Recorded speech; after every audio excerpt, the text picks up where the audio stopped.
ذلك الكتاب لا ريب فيه هدى للمتقين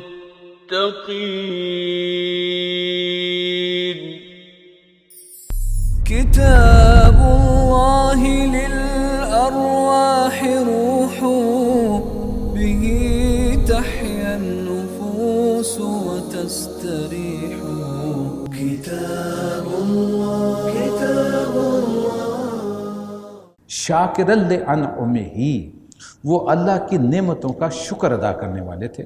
اشتباہ ہو، ہم نے انہیں چن لیا تھا، وہداہ اور ہدایت دی تھی الی صراط مستقیم، سیدھے راستے کی طرف۔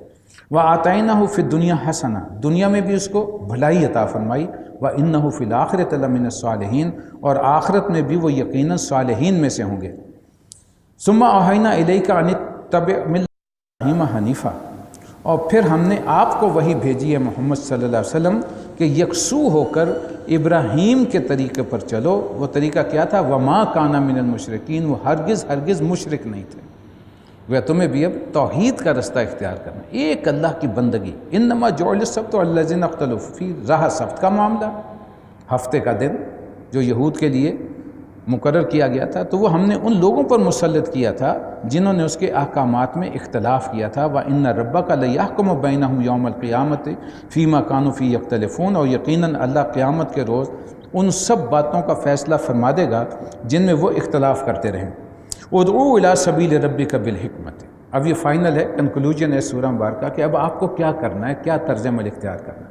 تو انہیں بلائیے اللہ کے راستے کی طرف، دعوت دیجیے اللہ کے دین کی طرف، لیکن بالحکمت، کمال حکمت کے ساتھ، دانائی کے ساتھ، دانش مندی کے ساتھ، والموعظۃ الحسنۃ، اور بڑی عمدہ دل میں اتر جانے والی نصیحت کے ساتھ، وجادلہم، اور اگر ان سے بحث و تکرار بھی کرنا پڑے، باللتی ہی احسن، تو وہ بھی انتہائی بہترین طریقے سے۔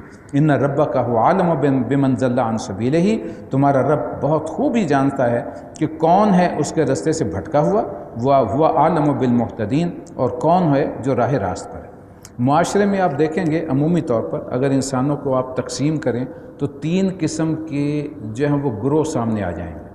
ایک وہ لوگ ہوتے ہیں جو زیادہ پڑھے لکھے نہیں ہوتے، کوئی زیادہ ان کے جو ہیں وہ فلسفے اور کس قسم کی چیزیں پہلے سے ذہن پہ مسلط نہیں ہوتی، جنہیں ہم کہہ سکتے ہیں کہ وہ کلین سلیٹ لوگ ہوتے ہیں، جو بھی اس پہ تحریر کریں گے اس پہ لکھا جائے گا، وہ اسے ہضم بھی کر لیں گے، جذب بھی کر لیں گے، اس لیے کہ وہ زیادہ۔ اب دوسرے اس قسم کے اشخاص بھی ہو سکتے ہیں جنہوں نے برٹرنڈ رسل پڑھا ہے، وہ فرائڈ کا کوئی قائل ہے، کوئی جو ہے وہ کانٹ کا پجاری ہے، وہ جدید فلسفے جو دنیا میں اس وقت فلوٹ کر رہے ہیں، چاروں طرف پھیلے ہوئے ہیں، وہ ان کی نگاہوں سے گزرتے ہیں اور بڑے اس کے قائل ہوتے ہیں کہ بھئی کیا کیا دلائل انہوں نے دیے ہیں۔ اب اس شخص کو آپ کوئی بات کہیں گے سادہ سی تو اس کی سمجھ میں نہیں آئے گی جب تک آپ اس برٹرنڈ رسل یا اس فرائڈ کے لیول پہ اسے دلائل نہیں رکھیں گے اس کے سامنے۔ لہٰذا اس کو سمجھانے کے لیے کمال حکمت اور دانش مندی کی ضرورت ہے۔ لہٰذا ایک تبلیغ کا لیول ہوگا ان لوگوں کے لیے جو انتہائی اپنے معاشروں کے کوئی دانش مند لوگ ہیں، دانشور ہیں، کوئی پڑھے لکھے لوگ ہیں، دوسرے فلسفوں کے اور شکار ہیں، ان کو سمجھانے کے لیے دلائل چاہیے قرآن مجید سے اور سنت سے۔ لیکن ایک جو عام انسان ہے جو ان فلسفوں کا شکار ہی نہیں ہے لیکن کوئی غلط گمراہی کے راستے پر پڑا ہوا ہے، اسے آپ دل پذیر بات سے، جو بات اس کے دل کو لگے اور وہ اس کی طرف جو ہے وہ مائل ہو جائے، اسے موعظہ چاہیے، موعظت چاہیے، واعظ جسے ہم کہتے ہیں۔ اور ایسے بھی ہوتے ہیں جو کہ آپ کسی دلیل سے بات کریں گے وہ لوٹ کے آپ کے خلاف دلیل لے کے آئیں گے، اس سے بھی اسٹرانگ۔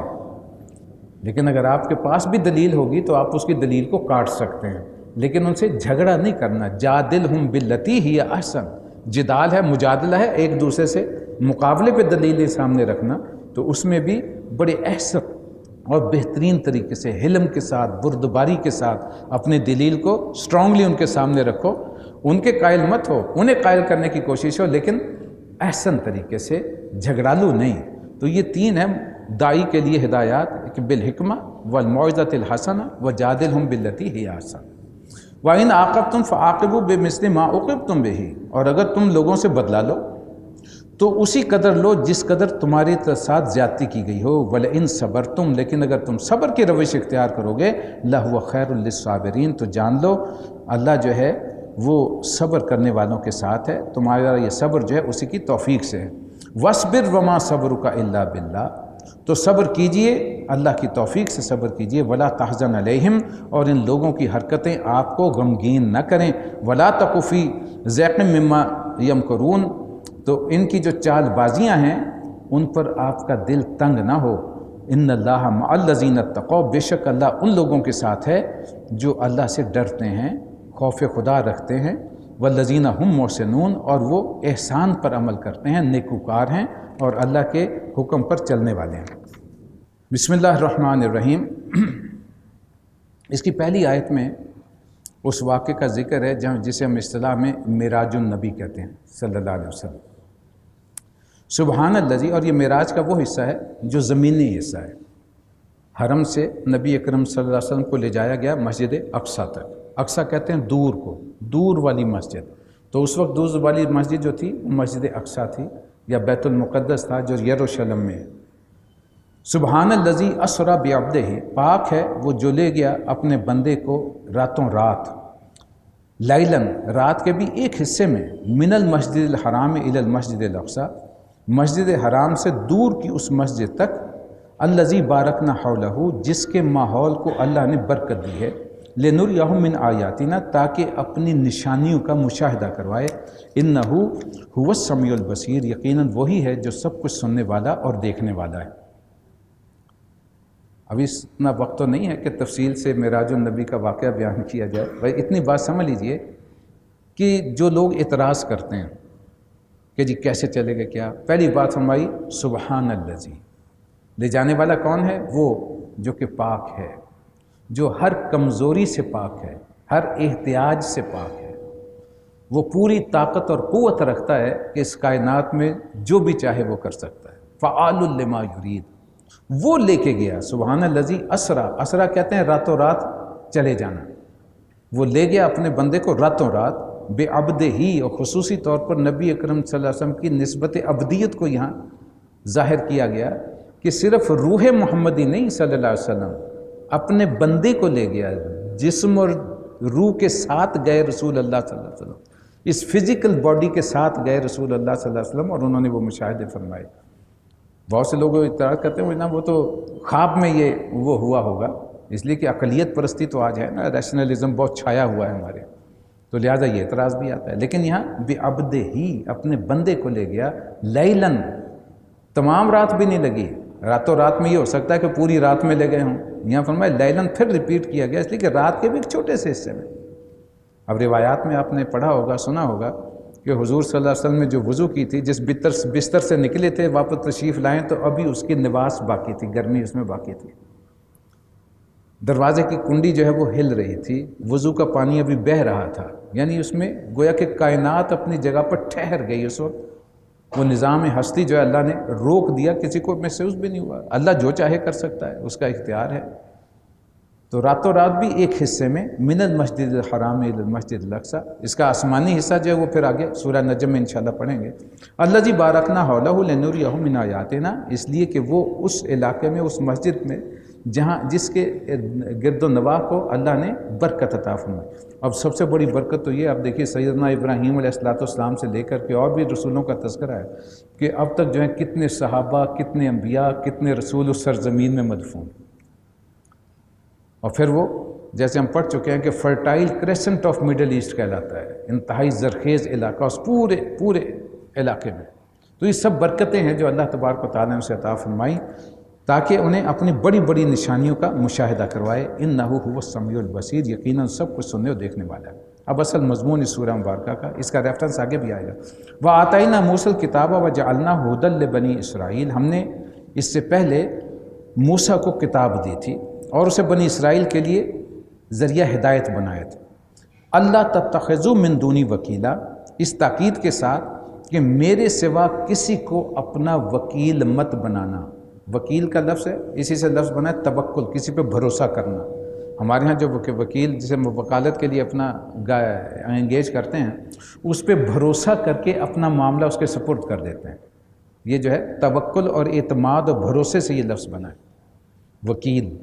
تو حقیقی وقت جو توکل ہے وہ کس پہ ہونا چاہیے؟ اللہ تبارک و تعالیٰ کی ذات پر۔ یہ توحید فی التوکل بنیادی، جو کہ آج کا سب سے بڑا، یوں جان لیجئے آج کا سب سے بڑا شرک بھی وہ اللہ کے سوا دوسروں پر بھروسہ، مادہ پرستی کا شرک جسے ہم کہتے ہیں۔ اس لیے کہ آج کا انسان جو ہے اس کا جتنا اعتماد وسائل اور اسباب پر ہے، حقیقت یہ ہے کہ اللہ پر شاید نہیں ہے، جبکہ کل اعتماد اللہ پر ہونا چاہیے۔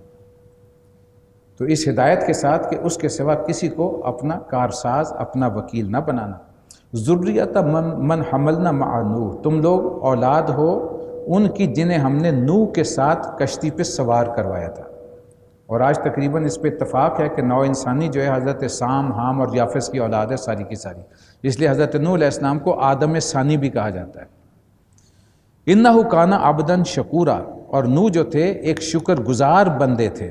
وقضینا الی بنی اسرائیل فی الکتاب، اور ہم نے اپنی کتاب میں بنی اسرائیل کو یہ بھی خبردار کر دیا تھا، لتفسدن فی الارض مرتین، کہ تم اس زمین پر 2 مرتبہ بہت بڑا فساد برپا کرو گے، ولتعلن علوا کبیرا، اور بہت سرکشی دکھاؤ گے۔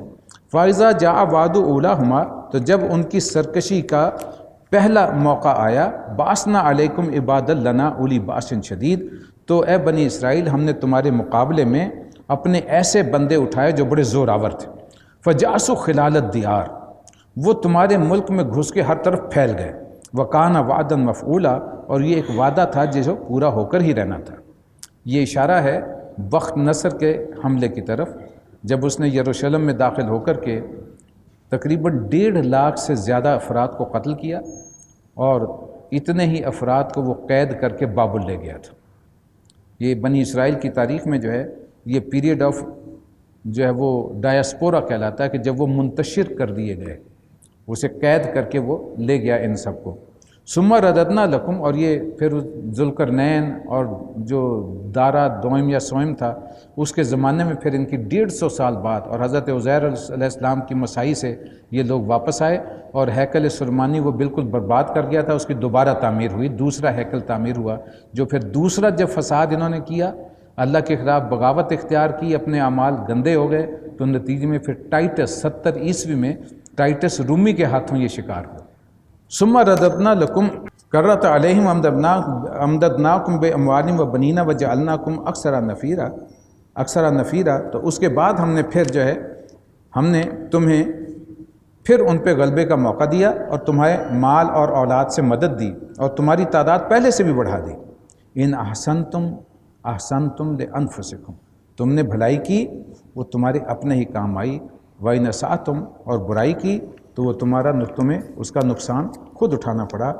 فلاح فَإِذَا جَاءَ وَعْدُ الْآخِرَةِ، اور پھر جب دوسرے وعدے کا وقت آیا، لِيَسُوءُ وُجُوهَكُمْ، تو ہم نے دوسرے دشمنوں کو تمہارے اوپر ڈال دیا، وَلِيَدْخُلُوا الْمَسْجِدَ كَمَا دَخَلُوهُ أَوَّلَ مَرَّةٍ، اور وہ تمہارے مسجدوں میں اس طرح داخل ہو گئے جیسے کہ پہلے گھسے تھے۔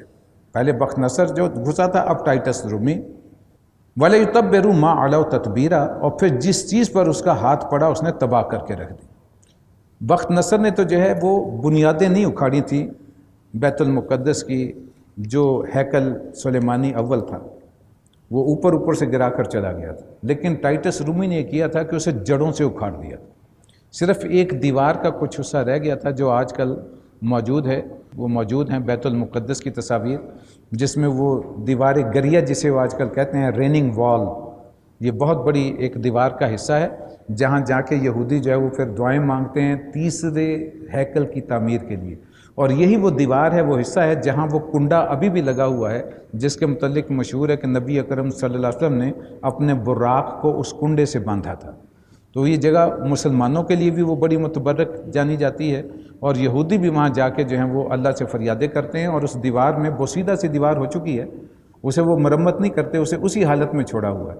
لہٰذا اس کے جو سوراخ سے ہوئے ہوئے ہیں، دراڑیں بنی ہوئی ہیں، اس میں آپ کو جیسے ہندوؤں کے ہاں اور ہمارے کچھ مسلمان بھی نقالی کرتے ہیں، مزاروں پر جا کر کے جالیوں سے دھاگے باندھ دینا، پرچیاں رکھنا اپنی دعاؤں کی، یہ وہاں یہودی بھی کام کرتے ہیں۔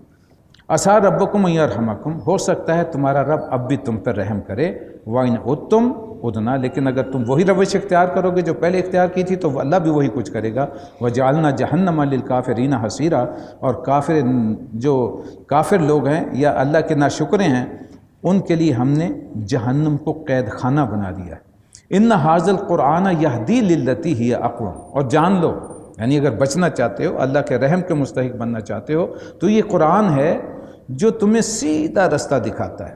وَيُبَشِّرُ الْمُؤْمِنِينَ الَّذِينَ يَعْمَلُونَ الصَّالِحَاتِ أَنَّ لَهُمْ أَجْرًا كَبِيرًا، اور جو لوگ اس پر ایمان لا کر اس پہ عمل کرنے لگیں یہ انہیں بشارت دیتا ہے ان کے لیے بہت بڑا اجر ہے۔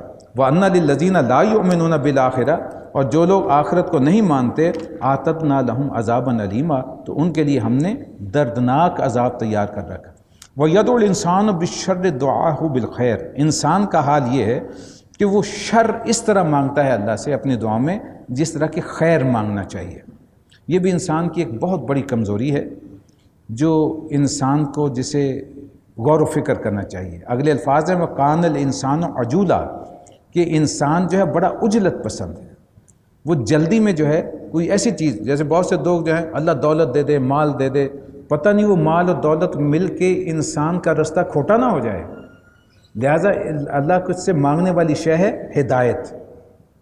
جو بہترین دعا، سب سے بہترین دعا اللہ نے سکھائی ہمیں وہ سورہ فاتحہ ہم پڑھ چکے ہیں، اور اس میں کوئی مال و دولت دنیا نہیں مانگا گیا۔ اللہ سے کیا طلب کیا گیا ہے؟ اہدنا الصراط المستقیم۔ اللہ نے سکھایا مجھ سے مانگنا ہے جو مانگنے کی حقیقی چاہے یہ مانگو، اس کے علاوہ جو ہے وہ تمہارے حق میں شر ہو سکتی ہے، لیکن اکثریت انسانوں کی یہ ہے کہ وہ جلدی جلدی یہ چاہتی ہے کہ دنیا کی دولت مل جائے، دنیا کا مال مل جائے، یہاں کی لذتیں مل جائیں، یہی کچھ جو ہے وہ اپنے لیے وہ خیر سمجھتا ہے۔ حقیقت یہ کہ بہت بڑا امتحان اور بہت بڑا شر ہے جو انسان کے راستے میں رکاوٹ بنتا ہے، اللہ تبارک و تعالیٰ سے دوری کا باعث بنتا ہے۔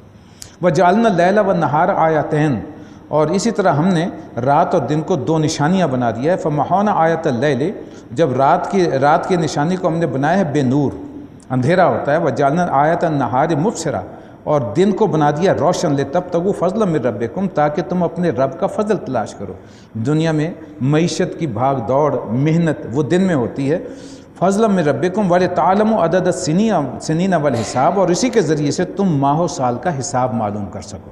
یہ شب و روز کا آنا جانا، چاند اور سورج کی حرکت، یہ تاریخیں، یہ سارا کیلنڈر جو ہے اسی رات اور دن کے الٹ پھیر پہ اللہ تبارک و تعالیٰ نے مقرر فرمایا۔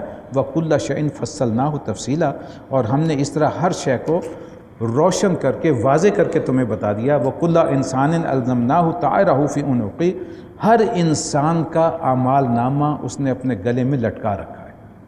وَنُخْرِجُ لَهُ يَوْمَ الْقِيَامَةِ كِتَابًا يَلْقَاهُ مَنشُورًا، اور قیامت کے دن ہم جو ہے وہ ایک اس کا اعمال نامہ یا اس کا نوشتہ عمل جو ہے وہ اس طرح نکالیں گے جیسے کہ ایک کھلی کتاب، اور اس سے کہا جائے گا اقرا کتابک، لے یہ اپنی کتاب خود پڑھ لے۔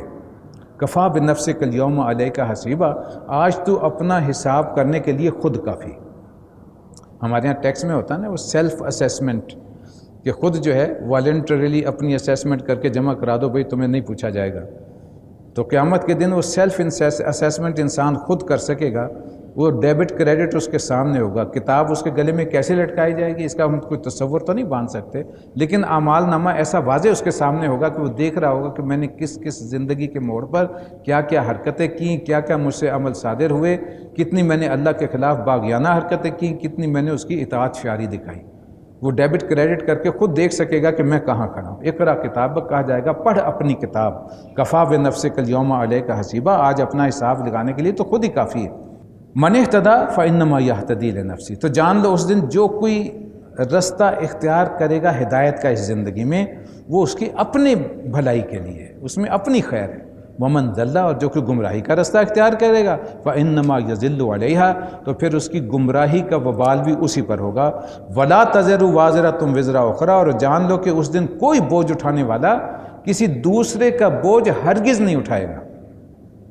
یہ بھی آج کل ہم نے جو ہے وہ شفاعت باطلہ کا جو ہمارے ہاں تصور ہے کہ مجھے کسی کے لڑ لگ جائیے، وہ اس میں ہاتھ پکڑ کے اس نے لے جانا ہے، ہم جو مرضی کرتوتے اب کرتے رہیں، اپنے آپ کو ہم نے بری ذمہ کر لیا، کسی کے ذمہ لگا دیا۔ تو اللہ کی تعلیم اس کے بالکل برعکس ہے۔ کوئی بوجھ اٹھانے والا، یہاں گناہوں کا بوجھ مراد ہے، وہ کسی دوسرے کا بوجھ اس دن ہرگز نہیں اٹھائے گا۔ وما کننا معذبین حتی نبعث رسولا، اور یہ بھی ہماری سنت ہے کہ ہم اس وقت عذاب دینے، اس وقت تک عذاب نہیں دیتے جب تک کہ ایک رسول ان کی طرف، ایک پیغام رساں جو واضح کر دے حق اور باطل کا امتیاز کیا ہے، ان میں فرق کیا ہے، پھر اللہ اس قوم پہ عذاب نازل کر۔ اور ہمارے پاس تو فائنل ہدایت آ چکی قرآن کی شکل میں بذریعہ محمد رسول اللہ صلی اللہ علیہ وسلم۔ وَإِذَا أَرَدْنَا أَن نُّهْلِكَ قَرْيَةً أَمَرْنَا مُتْرَفِيهَا فَفَسَقُوا فِيهَا، جب ہم کسی بستی کو ہلاک کرنے کا ارادہ کرتے ہیں، یہ ہمارے اوپر بڑی آیت منطبق ہوتی ہے۔ اب غور آپ ذرا خود کیجئے گا، جو آج ہمارے لیڈروں کا حال ہے، جو اس ملک کے سو کالڈ سربراہ کہلاتے ہیں، اللہ کہتا ہے جب ہم کسی بستی کو ہلاک کرنے کا ارادہ کرتے ہیں، وَإِذَا أَرَدْنَا أَن نُّهْلِكَ قَرْيَةً امرنا مترفیہا، مترفین کہتے ہیں صاحب اقتدار لوگوں کو، دولت مند لوگوں کو، تو وہاں کے جو خوشحال اور لیڈر ہوتے ہیں ان کو ہم حکم دیتے ہیں فَفَسَقُوا فِيهَا، کہ وہ اس میں نافرمانیاں کرنے لگیں، فَحَقَّ عَلَيْهَا الْقَوْلُ، تاکہ ان پر عذاب کا فیصلہ چسپاں ہو جائے، فَدَمَّرْنَاهَا تَدْمِيرًا، پھر اسے ہم برباد کر کے رکھ دیتے ہیں جیسا کہ برباد کرنے کا حق ہے۔ وَكَمْ أَهْلَكْنَا مِنَ الْقُرُونِ مِن بَعْدِ نوح، اور دیکھ لو، اس کا ثبوت چاہتے ہیں تو دیکھ لو کتنی نسلیں ہیں جو نوح کے بعد ہمارے حکم سے ہلاک ہوئیں۔ وَكَفَىٰ بِرَبِّكَ بِذُنُوبِ عِبَادِهِ خَبِيرًا بَصِيرًا، تو جان لو تمہارا رب اپنے بندوں کے گناہوں سے پوری طرح باخبر ہے اور سب کچھ دیکھ رہا ہے۔ مَنْ كَانَ يُرِيدُ الْعَاجِلَةَ عَجَّلْنَا لَهُ فِيهَا مَا نَشَاءُ، جو کوئی عاجلہ کا خواہش مند ہے، یعنی دنیا کی زندگی کی لذتوں کا خواہش مند ہے، اسے ہم یہیں دے دیتے ہیں، اور اس کے بعد نرید ثم جعلنا له جہنم یصلاها مذموما مدحورا، تو اس کے بعد اس کی قسمت میں جہنم لکھ دی جاتی ہے جسے وہ سینکے گا ملامت زدہ اور رحمت سے محروم ہو کر۔ ومن اراد الاخرہ، اور جس کا ارادہ ہے آخرت کی کامیابی کا، وسعى لها سعيها، اور اس کے لیے وہ محنت کر رہا ہے، سعی و جد و جہد کر رہا ہے جیسی کہ کرنی چاہیے، گویا کہ آخرت ایسے نہیں ملے گی، اس کے لیے بھی محنت کرنی ہوگی جیسی دنیا کمانے کے لیے محنت کرتے ہو، نتیجہ اس کا عذاب کی شکل میں۔ لیکن آخرت کی جو خواہش مند ہے اور اس کے لیے محنت کر رہا ہے جیسے کہ محنت کرنے کا حق ہے، وَهُوَ مُؤْمِنٌ، اور ہے بھی مومن، فَأُولَٰئِكَ كَانَ سَعْيُهُمْ مَشْكُورًا، تو اس کی جو بھی محنت ہے اللہ اسے اس کی قدر کرے گا، وہ مشکور ہوگی۔ كُلًّا نُمِدُّ هَٰؤُلَاءِ وَهَٰؤُلَاءِ مِنْ عَطَاءِ رَبِّكَ، ان کو بھی اور ان کو بھی، یعنی جو دونوں فریق ہیں، انہیں دنیا کی زندگی کا سامان تو ہم دونوں کو دیے جا رہے ہیں، کافر کو بھی اللہ دے رہا ہے، مسلم کو بھی اللہ دے رہا ہے، اس لیے بندے تو سب اسی کے ہیں نا، مخلوق سب اسی کی ہے، کہ دونوں کو سامان زیست سبھی کو ملے گا، دنیا کی زندگی کا سامان جو ہے یہاں رہنے سہن کا، وہ متاع تو ہر ایک کو ملے گی۔ وما کانا عطاء ربک محظورا، اور اللہ کی عطا کو روکنے والا جو ہے وہ کوئی نہیں ہے۔ انظر کیف فضلنا بعضهم علی بعض، دیکھ لو دنیا میں ہم نے کیسے ایک گروہ کو دوسرے پر فضیلت دی ہوئی ہے۔ وللآخرۃ اکبر درجات و اکبر تفضیلا، اور آخرت میں جو ہیں وہ ان کے درجے اور بھی زیادہ ہوں گے اور ان کی فضیلت اور بھی زیادہ بڑھ چڑھ کر ہوگی، یعنی جو کہ ایمان لانے والے۔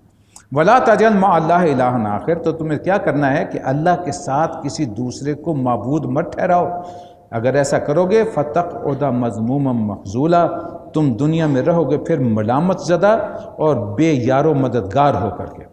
وَقَضَىٰ رَبُّكَ أَلَّا تَعْبُدُوا إِلَّا إِيَّاهُ، تیرے رب نے فیصلہ کر دیا ہے کہ تم کسی کی عبادت نہ کرو اس کے سوا۔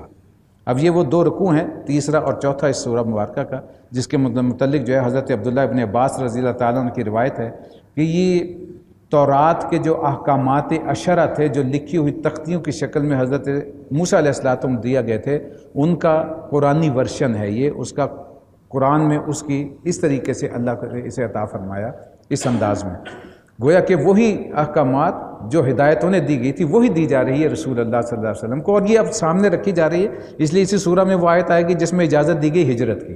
اب نبی کریم صلی اللہ علیہ وسلم پہنچنے والے ہیں مدینہ، اور اسے متصلاً قبل ہی آیات نازل ہو رہی ہیں، گویا بتایا جا رہا ہے کہ جو اب اسلامی ریاست قائم ہوگی مدینہ میں، اس کا نبی اکرم صلی اللہ علیہ وسلم کا اس کے لیے منشور کیا ہوگا۔ یہ جو ان آیت میں ایک جھلک آپ کو نظر آئے گی، اس کی آؤٹ لائن نظر آ جائے گی۔ وہ کون سی سوشل ویلیوز ہیں، اخلاقی اقدار ہیں جو اسلام اپنے معاشرے میں رائج کرنا چاہتا ہے، اور وہ کون سے سوشل ایولز ہیں، وہ برائیاں ہیں معاشرتی سماجی جنہیں اسلام اپنے نظام میں سے ختم کرنا چاہتا ہے، ریڈیکیٹ کرنا چاہتا ہے۔ وہ دو رکوع میں وہ آگے سب سے پہلے اور سب سے آخر میں ہے توحید۔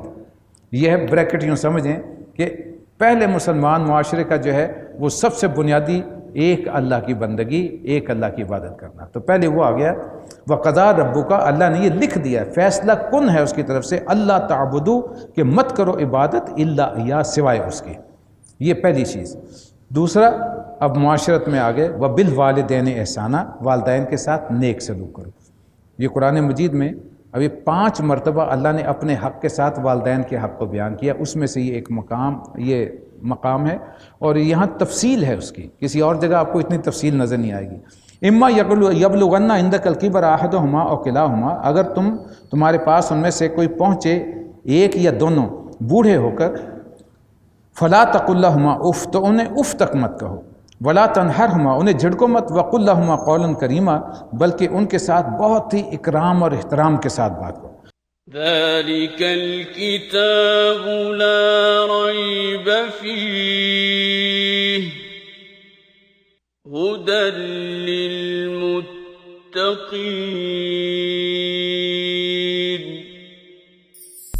كتاب الله للأرواح روح به تحيا النفوس وتستريح.